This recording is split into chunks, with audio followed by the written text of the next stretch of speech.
अध्यक्ष महोदय, इथं आलेला प्रत्येक जण त्या गोष्टीला सक्षम आहे आणि वारंवार आणि बाहेर जाऊन आणखी काय बोलणार? मी फार शक्तिवान आहे असं काय नाही. इथं आलेला प्रत्येक जण सक्षम आहे. कोणत्याही गोष्टीची एक मर्यादा असते, सहनशीलतेची पण एक मर्यादा असते. अध्यक्ष महोदय, आपल्याकडनं ज्ञानदानाची अपेक्षा आहे.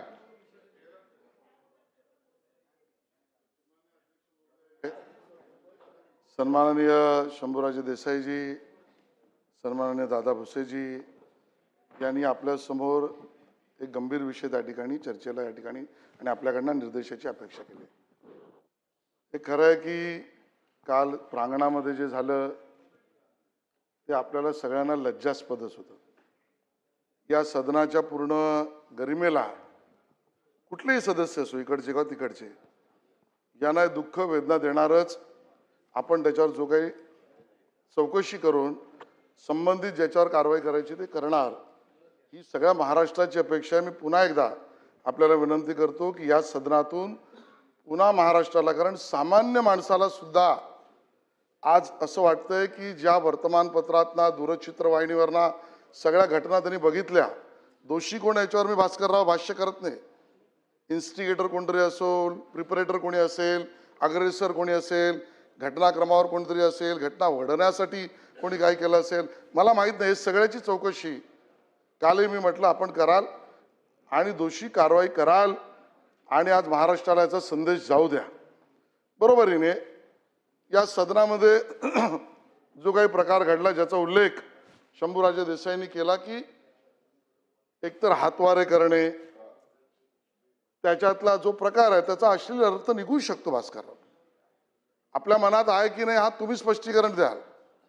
घेणारा तो कशा पद्धतीने घेईल हे त्याच्यावर आहे. आणि त्यामुळे या सगळ्यावर सुद्धा डिजिटल मीडिया, सोशल मीडिया हे सगळं बघत असते. यात आपलं म्हणणं आग्रहपूर्वक मांडणं, आक्रमक मांडणं अधिकार आहेच. या अधिकारावर गदा येण्याचा प्रश्नच नाही. पण या सदनामध्ये ज्या वेळेला चेअरवर बसलेली व्यक्ती एक कायद्याची प्रावधान दाखवून, रूल्स, बिझनेस रूल्स दाखवून, या सभागृहाचे नियम दाखवून जर आपल्याला त्या ठिकाणी निर्देशित किंवा सूचना किंवा त्या ठिकाणी आदेश करत असेल तर आपण पाळला पाहिजे. आता हे मी कोणाला सांगण्याची गरज नाही, मी ते पाळलं पाहिजे. आणि मग भास्करराव, मी नाव घेऊन बोलत नाही, फक्त मला सांगण्याचा मुद्दा आहे की आपल्याकडनं तर अपेक्षा आपण नियमावर चालता, नियम दाखवता, नियमाप्रमाणे वागण्याचा आग्रह करता. तुम्ही आक्रमक जरूर आहात, त्याचा आनंद आहे, पण तुम्ही आक्रस्ताळे होणं अपेक्षित नाही. तुम्ही आपला मुद्दा प्रभावीपणे मांडाय, बरोबर आहे, पण तुम्ही तुमच्या मुद्द्यासाठी प्रभावी मांडताना, प्रकार मांडताना त्याच्याबद्दलची शब्दरचना ही अप्रापंचिक असणं आवश्यक नाही. आणि मग ठीक आहे, आपल्याला म्हणजे मला तर व्यक्तिगत तुमची चिंता वाटते. काल बघितलं, भले तुम्ही त्या मीडियासमोर म्हणालात की माझी तब्येत ठीक आहे, माझं ब्लड प्रेशर वाढलेलं नाही, मी ऐकलं, पूर्ण ऐकलं. त्यात तुमचा रोष, राग हा विषयावर मी समजू शकतो, पण चेअरवर बिलकुल मान्य नाही. हे चेअरवरचा राग, त्याच्यावरचा रोष, त्याच्यावरच्या निर्णयावरचं भाष्य, त्याच्यावर वापरलेले शब्द, आणि त्यात तुम्हीच म्हणालात किंवा मला काय कारवाई करायची ती करा. बरं, हे मांडायचा तुम्हाला अधिकार आहे की नाही? तो आहे, पण इथून जर कारवाई झाली तर हा योग्य संदेश आहे का? हा योग्य संदेश वाटणार आहे का? हा या पद्धतीचा पायंडा योग्य ठरेल का? माझी आपल्याकडनं अपेक्षा आहे की आपण या विषयावर पडदा टाकला पाहिजेत. आपण चेअरशी स्पष्टताही द्या आणि जशी मागणी त्या ठिकाणी सन्माननीय सदस्यांनी केली की होय तुमच्याकडनं तर आमची अपेक्षा आहेच भास्करराव, दिलदारपणे माझ्या शब्दाने महाराष्ट्रात काही चुकीचा संदेश गेला असेल, चेअरवर हेतू आरोप झाला असेल तर ते मी मागे घेतो किंवा ते दिलदारपणे त्याची माफी मागतो किंवा पूर्णपणे त्याच्यावरची निष्कासित करावी असं भूमिका मांडतो. काय जे तुम्हाला शब्द असतील आणि तुम्ही ते केलं पाहिजे, ती माझी अपेक्षा आहे. तुम्ही याच्यावर, या वादावर पडदा माझी अपेक्षा आहे तुम्ही टाकलं पाहिजे. हा वाद विवादाकडे नेणं ही अपेक्षा नाही. बरं अध्यक्ष महोदय, या निमित्ताने तिसरी गोष्ट सुद्धा महत्वाची आहे. खरं तर कुठल्याही बाजूच्या सदस्यांनी खाली बसून न बोललेलं बरं. तुम्ही ते वारंवार सांगता. होतं काय, त्याच्या इन्स्टिगेशन होत जातात, त्याच्या होतात प्रतिक्रिया, त्याच्यात कार्यकर्त्यात जातात. मला माहित नाही, पण त्याच्यातनं एक चुकीचा संदेश जातो. पण ज्याचा उल्लेख तुम्ही केलात, म्हणजे मला या ठिकाणी हे बोलायचं नव्हतं, पण या सदनामध्ये बहुतांशी माजी मुख्यमंत्रीपदी राहिलेल्या त्यांच्या परिवारातले पुत्र सुपुत्र यांचा व्यवहार काही लोकांचा खूप आदर्श आणि चांगला वाटावा असा आहे. पण काही लोकांना काय झाले कळत नाही. स्वतःचे वडील मुख्यमंत्री होते त्यानंतर सुद्धा अरे सत्ता येते सत्ता जाते, बसून टोमणे मारायचे, नावं ठेवायची. मला नाव घ्यायचं नाही, पण सन्मान्य सदस्य देशमुख जे आहेत, विलासरावांनी खूप वर्ष काम केलंय, ते विरोधी पक्षात बसलेत. त्या ठिकाणी असलेले काय न्याय अन्याय त्यांच्यावरही झाला असेल. आम्ही कधीच टोमणे, हातवारे, खालून बसून वाईट बोलणं, हे त्या ठिकाणी सिनियर सदस्य आहेत, माजी मंत्री आहेत, आम्ही नाही बघितलं. या ठिकाणी चव्हाण ताई आहेत, अशोकरावांच्या सुपुत्री, नाही बघितलं. मी बहुतांश शब्द वापरलाय, मला माहिती आहे तुम्ही पुढे काय बोलाल. आणि म्हणून त्या ठिकाणी विशेषतः तुमच्याकडनं ज्यांचा उल्लेख यांनी केला, ज्यांचे दुधाचे दात पडले नाही असं ते म्हणाले, मी म्हणणार नाही, कारण मला माहिती आहे. म्हणणार नाही म्हणजे मला माहिती आहे. ही अपेक्षा नाही. सत्ता गेली. आज तुम्ही रोज खरं तर या विषयाचा इथं उल्लेख केला पाहिजे का, तर केला पाहिजे यासाठी, कारण यातनं वातावरण गरम होत जातं. तुम्ही नावं ठेवता, कोणाला विंदे, कोणाला गद्दार. अध्यक्षामध्ये बोलू द्या. मग तुम्हाला नावं ठेवली चालेल? तुमच्या परिवाराच्या किंवा तुमच्या माजी मुख्यमंत्र्यांच्या वर अशी टोमणेवाजा नावं ठेवली, राग येणार नाही का? तो राग तुम्हाला जसा येईल तसे इथे बसलेल्या सदस्यांना पण येतोय. तो महाराष्ट्रातल्या काही जनतेला आवडत नाहीये. स्वतःवर आलं तर वरुणजी मग तुम्हाला प्रचंड राग येतो. आमच्यावर तुम्ही खालच्या स्तरावर बोलता. आणि ज्या तुम्ही जे मुख्यमंत्रीपदी बसले, जे उपमुख्यमंत्री झाले, ज्याला जनतेने निवडून दिलं, त्यांच्यावर घालून पाडून शब्दाचा उल्लेख करता. आणि ही परंपरा सुरू झाली ना, तर प्रत्येकाला टोमण्यात ना पडेल. हे काय भुजबळ साहेब इथे आहेत, त्यांची सहनशक्ती या महाराष्ट्राने पाहिली आहे. कित्येक वर्ष त्यांच्या नावाचा उल्लेख, आता मला त्याच्यावर भाष्य करायचं नाही का, त्यांचा अधिकार आहे. त्यांनी ते सहन केलं, त्यांनी त्याची परिपक्वता दाखवली. आज एकनाथ शिंदेजी दाखवत आहेत. मी म्हणेन जनता त्यांच्या बरोबर आहे, जनतेचा आशीर्वाद आहे, महायुती मजबूत आहे. पण ह्या पद्धतीने सतत सातत्याने खाली बसून हातवारे, टोमणे, नावं, याचा स्फोट होऊ शकतो. अध्यक्ष महोदय, माझी अपेक्षा दोघांकडूनही आहे. इकडचंही कोणी बोलू नये, तिकडचंही कोणी बोलू नये.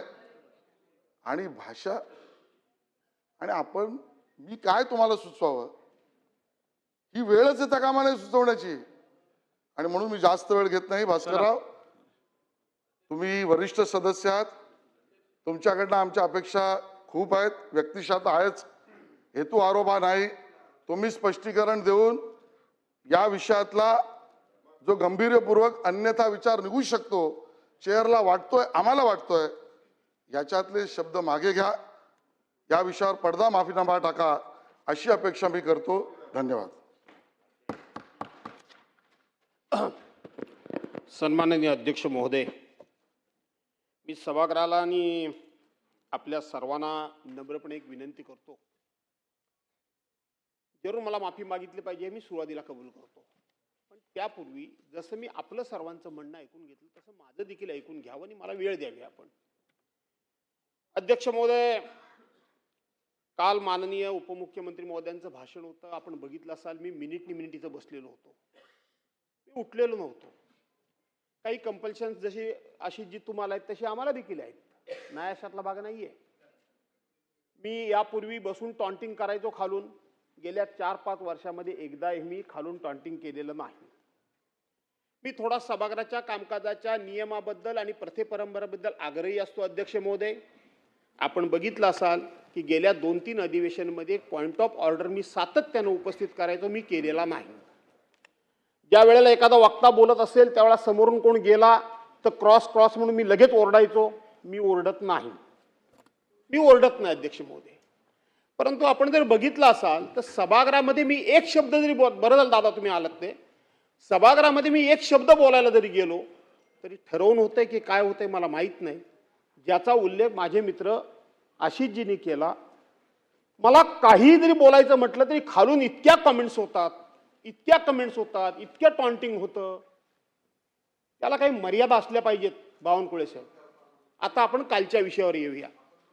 मी एक कबूल करतो की माझ्या संपूर्ण इतक्या वर्षाच्या टर्ममध्ये एकदाही माझ्याकडून असंसदीय शब्द गेलेला नाही. साहेब सभागृहामध्ये मला कधीही माफी मागावी लागलेली नाही. पण तरी सुद्धा इथले मी माफी मागावी की न मागावी हे तुम्ही सांगा. परंतु बाहेर मी जे बोललो ते जेव्हा घरी जाऊन मी आशिषजी ऐकलं तेव्हा त्याचा खेद मला सुद्धा वाटला की मी नाही बोललं पाहिजे असं, की मी नियमाचे आग्रह धरतो.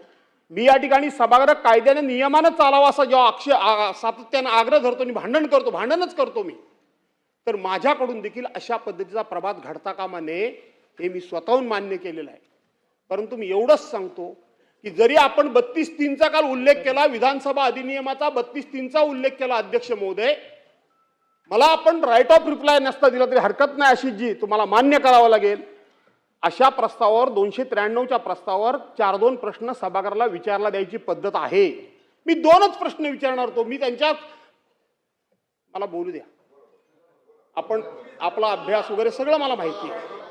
हे असं बरोबर नाही. आता हे तुम्ही करता ते बरोबर करता का? म्हणजे आम्ही सहन करायचं. आणि म्हणून माझा प्रश्न 2-3 प्रश्न मला विचारला द्यावे हा माझा आग्रह होता. आपण नंतर काय बोललात तेही मी बघितलं. आपण हातामध्ये कागद घेतलात. आता ह्या प्रस्तावावर सभागृहानं विचार हा शब्दापर्यंत आलो मी लगेच उठलो. मला माहिती आहे मी कधी उठलो तो, मला चांगलं माहिती आहे. मी हातवारी करून बोलतो, मी जाणीवपूर्वक हातवारी. मी तुम्हाला काल मला सस्पेंड करा हे मी बोललोच. मी आहे ते अध्यक्ष महोदय सांगतोच. आत्ता सुद्धा माझे हात हलतायत. आत्ता सुद्धा रामभाऊ कदमांना आपण दिलत नाही पुढचा प्रश्न पुकारला तर रामभाऊनी असे हात केले, रामभाऊनी केले. पण ते रामभाऊ मग ठीक आहे, आपले ते आविर्भाव, आमचा तो गुन्हा, हे आम्ही मान्य करतो. आणि म्हणून अध्यक्ष महोदय आज आमची काही मंडळी राज्यपाल महोदयांना भेटायला गेले. मला माहित आहे की या सभागृहामध्ये आज हा विषय निघणार. आपण फेस केलं पाहिजे. आपण पाठ फिरवता कामा नये. आपल्याला मी या ठिकाणी आशिषजी मित्र म्हणून तुम्ही मला सल्ला दिलात, मी सांगतो सभागृहाला की होय माझ्याकडून बाहेर मीडिया समोर जे शब्द गेले ते जायला नको होते. अध्यक्ष महोदय मी जाहीरपणे आपल्याला सांगतो की हे शब्द माझ्याकडून गेलेत. आपल्याला जी मला शिक्षा करायची ती जाहीर करा. या क्षणाला मी ती शिक्षा मान्य करायला तयार आहे. ठीक आहे,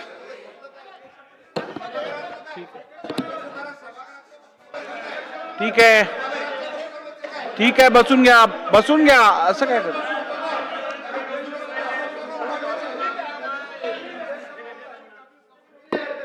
आणि अध्यक्ष महोदय मी सुरुवातीला असं म्हणालो की मी जरूर माफी मागितली पाहिजे असं मी बोललो.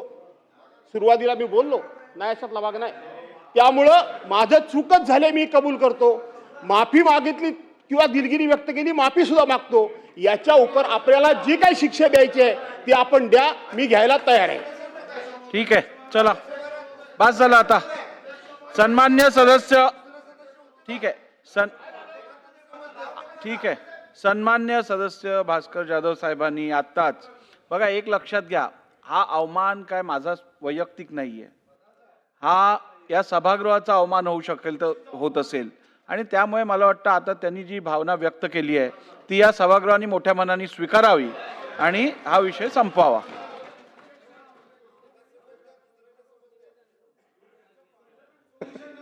अध्यक्ष महोदय निवेदन आहे. अध्यक्ष महोदय, राज्यातील खाजगी विनाअनुदानित धरलंय ना. दादाजी भुसे साहेब बोला. अध्यक्ष महोदय, राज्यातील खाजगी विना अनुदानित व अंशतः अनुदानित शाळा व तुकड्या व त्यावरील कार्यरत शिक्षक शिक्षकेतर कर्मचारी यांना टप्पा अनुदान अदा करण्यासंदर्भातलं हे निवेदन आहे. अध्यक्ष महोदय, या संदर्भामध्ये मंत्रिमंडळाच्या कालच्या 17/7/2025 रोजीच्या बैठकीमध्ये खालीलप्रमाणे त्या ठिकाणी निर्णय घेण्यात आलेला आहे. 10 minutes. अध्यक्ष महोदय, या निर्णयाद्वारे राज्यातील 6075 शाळा बघू मी व चेंबरला चाललोय तेव्हा. 9631 तुकड्यांवरील एकूण 49,562 शिक्षकांना वेतन अनुदानाचा पुढील टप्पा अनुज्ञेय करण्यात आलेला आहे. तसेच 2714 शिक्षक व शिक्षकेतर कर्मचाऱ्यांना नव्याने 20% अनुदान अदा करण्यात येणार आहे. आता काय घ्यायचा बिझनेस? अध्यक्ष महोदय, सदर वेतन अनुदान सकाळच्या दिनांक गिरीश भाऊ आपल्या सगळ्या दिनांक 1/8/2025 पासून लागू होणार आहे. लोकशाही मराठी ऐका, पहा, जागरूक रहा.